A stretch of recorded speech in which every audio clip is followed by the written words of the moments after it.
Oh, snap your fingers, clap your hands, clap your hands too. Hello, welcome back to In the Tiki Lounge. Today's video is being brought to you by my new website, www.naturalstyle360.com is the name of the website. It's brand new. It was actually just launched yesterday. Very excited about it. Please check it out when you get the chance. Subscribe. I'm doing a contest for the next month. There's actually 2 contests going on the website. For the next 6 months, subscribers automatically get entered into a drawing for a $25 gift card to Amazon.com. Every month a new person will get a gift card.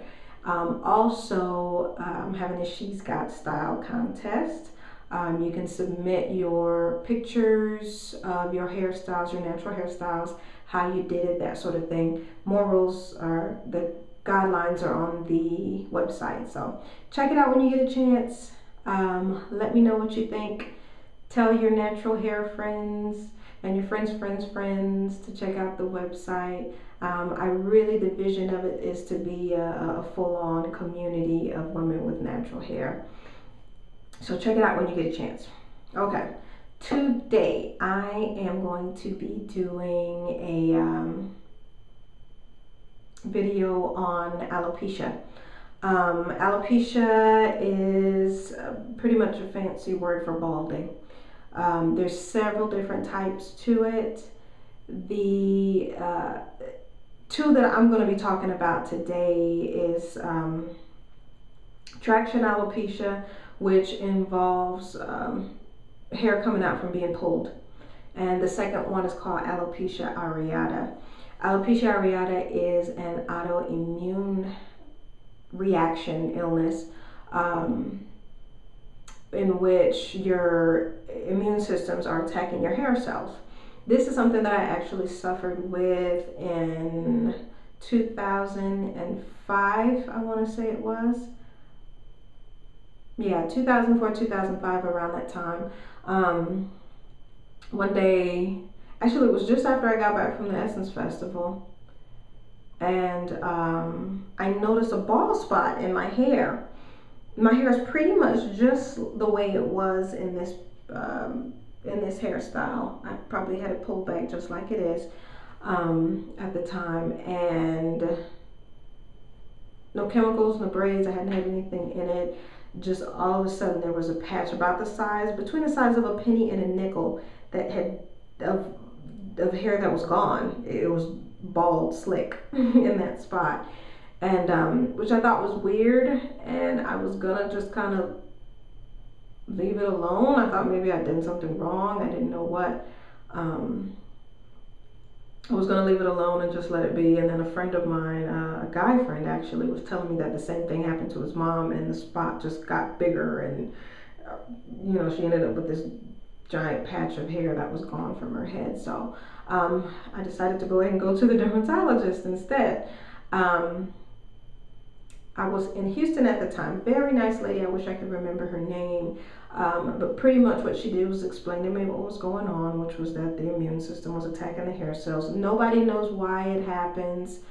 That it just does. So she gave me 2 choices as far as treatment. I could either get shots, a steroid shot into my scalp, or do a topical treatment. I chose to do the topical, and I just rubbed something on my head. I still have the bottle, and I must be one heck of a pack rat because this expired in 2006. I don't use it. It's just, I don't know why I have it. I guess in case something happens again, I can show what I was prescribed the first time. You probably can't see it. MGP, it's called, let me see if I can read it, clobetasol propionate topical solution, and it says for use on the scalp and for dermatologic use only.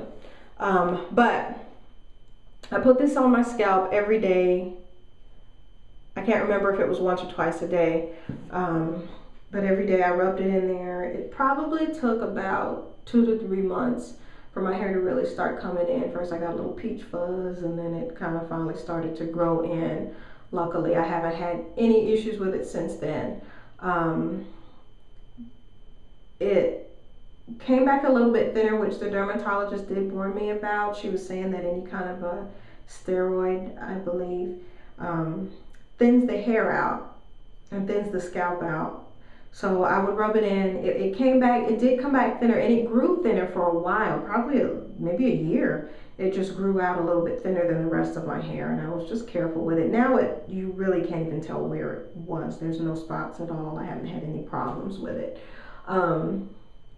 So yeah, if one day you wake up in the morning, there's a spot in your head that is bald, or you part your hair and it seems like there's a big gap, don't ignore it. Find a dermatologist. It can get worse. It is treatable, but it can get worse. I did a little bit of research on it online, and they say there's some cases where it can grow back on its own, but then there's also cases where it gets worse, where you end up with multiple spots, or you end up with where the spot just continues to spread. So just to be on the safe side, see a dermatologist and take care of it sooner than later. The other type of alopecia that I wanted to talk about was traction alopecia.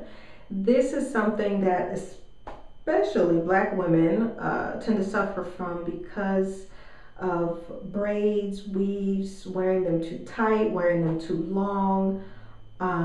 This is something that I also went through because I would wear my hair or twist. I usually it would go from micro braids or kinky twists. I would do kinky twists in my hair, but I would keep them in for way too long. I never used to do my hair tight at all, but I would do it for way too long. And all around my hairline, all this hair definitely wasn't there along this side. And on the sides here, that definitely wasn't there. All back here had broken off. Back into here had broken off, which is something pretty common with Black women, and it happens because we're pulling our hair out, pretty much. And of course, the only way to fix it is to stop pulling your hair out. It is something that can become permanent if you do not go ahead and take care of the problem right away. It's important that you start to care more about the health of your hair, the condition of your hair and your scalp than the way it looks. I care deeply about the way my hair looks, but I will opt for styles that aren't going to destroy it. It's not worth it. It's not worth it, guys. So just take good care of your hair, and you will avoid some of the problems. Sometimes things will happen that you just can't avoid, like the alopecia areata that happened to me. But if you really stay on top of it, stay on top of your health in general. Since I went through the alopecia, I'm real big on trying to stay de-stressed, stress-free. It hasn't been proven. But I just have the personal belief that a lot of times when your body goes haywire like that, when you have autoimmune illnesses that are attacking your hair, things like your immune system is attacking itself, attacking its hair follicles. I think stress and nutrition plays a huge part in that. Again, I haven't had any issues at all with it since then, and I'm big on trying to stay stress-free, good nutrition.